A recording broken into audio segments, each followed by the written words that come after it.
This is essential information if you're going to be building or maintaining RC helicopters. If you get this wrong, it will cost you a lot of time and money. You could even get injured, possibly quite badly, as the people did who feature in the video at the end, so stick around for that. In this video, I will tell you what is Loctite, why we use it, when to use it, and how to use it. Loctite is a brand of threadlock, and there's plenty of others of course, like this one from Align, with the catchy name T43. There are two main types of threadlock which are the same across all brands, red and blue.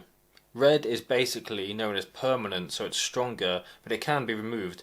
Blue is temporary, but blue is the one we mainly use for RC helicopters, as it's more than strong enough, but can also be removed a lot easier than red. As the name suggests, the point of any thread locker is to lock the thread of screws. On something like an RC helicopter, even if you do up these screws really tightly, they can and will become loose due to vibration. This is when it gets expensive and dangerous. With blades spinning at thousands of RPM, if something comes off or jams, it won't be pretty if you lose control and it hits you.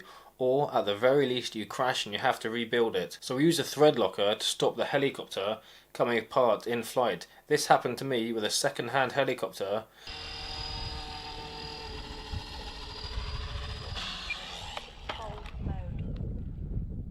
I asked the seller if he Loctited everything before I bought it. He said yes, but he must have missed a few bits. So that's why we use it, but when and where do we use it? We use thread locker on pretty much any metal screw going into any metal nut. It's not used on plastic or rubber, or when you're using nylock nuts. That's nylon locking nuts, which are usually used on the bolts that hold the blades on, for example. There's a bit of plasticky rubbery stuff inside the nut which does the same job as the thread locker.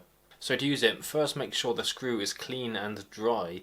Make sure there's no grease or oil on it mainly. To clean for thread locking, use something like acetone or denatured alcohol. Now it's clean, apply just a little bit of thread lock to the end of the screw. You don't need a lot. Apart from being wasteful, it's likely to go where you don't want it and possibly make things jam, or at least not be as smooth as they should be. What I like to do with this bottle, after turning upside down with the lid on, is to rub the screw lightly inside the end of the bottle, because it's quite wide.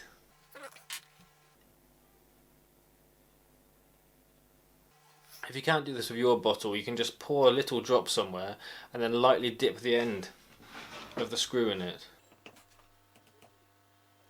These are much better methods than just squeezing the bottle on the screw.